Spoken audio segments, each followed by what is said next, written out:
तो राज्य में जानुरी 1 रु आरंभ हम जनगणना। तो ये जनगणना हम आपण मानकर जो आसबे ऑफिसर माने जो प्रश्न पचारे जो 30 टी प्रश्न पचारे आगुरी 29 टी प्रश्न पचारे वर्तमान समय 30 टी प्रश्न पचारे से 30 टी प्रश्न पचारे तार सठिक उत्तर आपण मानक दबाक पड़े कि जो 30 टी प्रश्न पचारे कौन पर पचारे से 30 टी प्रश्न ता सहित ये जो 30 टी प्रश्न सहित आपण मैंने जो योजना गुड़िकर आपण मैंने बेनिफिट पाँच ता सहित किसी संपर्क रही कि तेज चलतु पूरा अपडेट मुझे आपको बतईदेवी। जनगणना 2025 पूर्व बा 2025 जो रही तो आपण मैंने वर्तमान समय जानुरी 1 रु आरंभ हम तो जो जनगणना हम पूरा डिटेल्स मुझे आपको अपडेट देदेवी। तेज चलतु पूरा डिटेल्स मुझे आपको कहीदे। तो देखो 2021 देश में जनगणना होबार थिला हेले कोविड कारण यह स्थगित रही हेले एबे आसंता वर्ष देश में पुणी थे आरंभ हो जनगणना। दीर्घ 4 वर्ष पर एने प्रक्रिया आरंभ होती तेबे दीर्घ 1 वर्ष धरी यही प्रक्रिया चलो।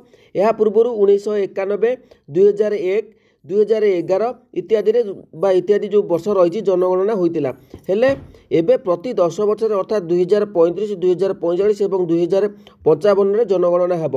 तेबे चलतु पूरा डिटेल्स मुझे आपको बतईदेवी। जो आपको पचारे 30 टी प्रश्न से प्रश्न गुड़िक कौन रही आपको पूरा इनफर्मेशन दे दूची। देखिए बर्तमान जो जातिगत जनगणना को नहीं स्पष्ट होनी किंतु सूत्र मिलता सूचना अनुसार सर्भे लोकों संप्रदाय विषय में पचरा कहुई यह पचर एक बड़ प्रस्तुति चली संप्रदाय आधार में देशर लोकों संख्या को जना जाए एथिरे सबु प्रकार योजना तैयारी करिवार साहाय्य मिलिबो। तो देखो मुझे आपको कही जो जनगणना हम तो से जो प्रश्न पचरा तो ये आप देखिए क्लीयर मेंशन कर सबु प्रकार योजना तैयारी करिवार साहाय्य मिलिबो। जेकोसी योजन आप बेनिफिट पाँच तो जनगणना सहित पूरा रही सठिक भाव में जड़ित रही। तेज चलते ये प्रश्न गुड़िक रही से प्रश्न गुड़िक बाबद में आपको इनफर्मेशन दे दूची। तेज जदि चैनल भिडियोटी भल लगे तो चैनल को सब्सक्राइब करूँ। तेबे ये रही प्रथम आसतु जाना क्यों प्रश्न पचर। तो देखो प्रथम आप आसवे ऑफिसर मान आपण ना पचारि जी मुरबी अच्छा ना पचारे परिवार मुख्यों संपर्क कौन तापर आपण जी रही सी फीमेल कि मेल तर पचर। जन्मतिथि और बयस पचारे जन्म तारीख पचारे विवाह समय बयस विवाह समय आपण बयस केते तापर आपण 6 रही कौन धर्म तापर 7 रही संप्रदाय 8 रही अनुसूचित जाति किंबा जनजाति 9 रही दिव्यांग 10 रही मातृभाषा तापर 11 रही अन्य कौन भाषा ज्ञान माने आपण मैंने ओडिशा तो आम मातृभाषा रही तो आम जेहेतु आम आउ कि भाषा जानी से आपको पचरा तापर रही साक्षरतार स्थिति बर्तमान आपण कौन पढ़ुं कि पढ़ा स्थिति आपने कौन पास करते पचर।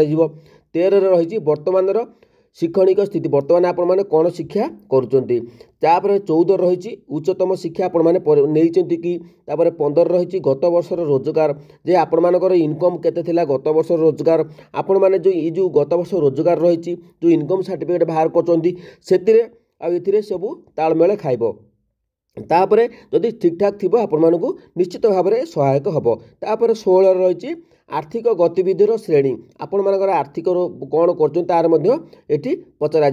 17 रही रोजगार आपण मान परिवार रोजगार कौन कर कौन ना सब डिटेल्स आपको दबाक पड़ो। 18 रही उद्योगर प्रगति बा रोजगार एवं सेवा आपण मैंने कौन बिजनेस कर रोजगार कौन कर सेवा कौन कर। 19 रही वर्कर्स क्लास रही 20 रही अण आर्थिक गतिविधि 21 रही किभली रोजगार इच्छा आपण मान रोजगार करने कौन इच्छा प्रकाश कर। 22 रही काम को जीवार माध्यम आपण मैंने जो व्यवसाय बिजनेस कर बाहर काम कर। रही दूरत्व रही दूरत्व केते किलोमीटर आपण मैंने जाऊँच यात्रार माध्यम कौन मोटरसाइकेल जाऊँच साइकेल जाऊँच कि बस जाऊँच। 23 रही जन्मस्थान में अच्छा ना पलायन कर निज जो जन्मस्थान हेटी आपण मैंने रही कि बाहर आपण मैंने रही। ए रही कौन भारत में ही पलायन कर तो आपण पचरा। बी रही केउ समय पलायन कले। 25 रही मूल स्थान पलायनर कारण आपण मैंने जो मूल निज जन्मस्थान जाइए तो से कारण कौन। 26 रही केतोटी संतान ए रही पुओ केतोटी बी रही झील केतोटी।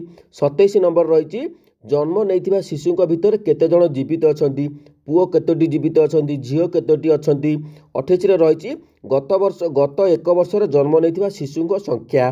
29ରେ ରହିଛି ପଳାୟନ ପରେ କେତେ ବର୍ଷ ହେବ ନୂଆ ସ୍ଥାନରେ ଅଛନ୍ତି। 30ରେ ରହିଛି ପଳାୟନ ପୂର୍ବରୁ ମୂଳ ସ୍ଥାନ, ଯେ ଆପଣମାନେ ଯିବା ପୂର୍ବରୁ ମୂଳ ସ୍ଥାନଟି କେଉଁଠି ଥିଲା।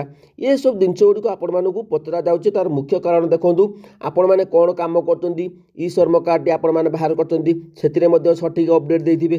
ତ ଯାହା ବି ପଚାରିବେ ଆପଣମାନଙ୍କୁ ସଠିକ୍ ତାଙ୍କର ସବୁକିଛି ଟିକନିକ୍ ଅପଡ଼େଟ୍ ଦେବେ। କାରଣ ଆପଣମାନେ ଏସବୁ ଯାହା ପ୍ରଶ୍ନ ପଚାରିବେ, ଆପଣମାନେ ଯେଉଁ ଯୋଜନା ସହିତ ପାଉଛନ୍ତି ସେ ଯୋଜନା ସହିତ ଏସବୁ ଜିନିଷ ଗୁଡ଼ିକ ନିଶ୍ଚିତ ଭାବରେ ବା ତାଳ ଖାଉଥିବା ଦରକାର। ତ ଆପଣମାନେ ବୁଝିପାରିଲେ। ତ ଏ ରହିଥିଲା ଜନଗଣନା ସମୟରେ ଆପଣମାନଙ୍କୁ 30ଟି ପ୍ରଶ୍ନ ପଚାରିବାର ଯେଉଁ ରହିଥିଲା ତାଲିକା, ତାର ମଧ୍ୟ ମୁଁ ଆପଣମାନଙ୍କୁ ଜଣାଇଦେଲି। ଯଦି ଅପଡ଼େଟ୍ ଆପଣମାନଙ୍କୁ ଭଲ ଲାଗିଲା ତ ନିଶ୍ଚିତ ଭାବରେ ଚ୍ୟାନେଲକୁ ସବସ୍କ୍ରାଇବ୍ କରନ୍ତୁ। ଯେତେବେଳେ ଆପଣମାନଙ୍କୁ ଆସିବେ ଯେଉଁ ଅଫିସରମାନେ ଜନଗଣନା କରିବା ପାଇଁ, ତ ନିଶ୍ଚିତ ଭାବରେ ସଠିକ୍ ଅପଡ଼େଟ୍ ଆପଣମାନେ ଦେବା ନିହାତି ହିଁ ଦରକାର।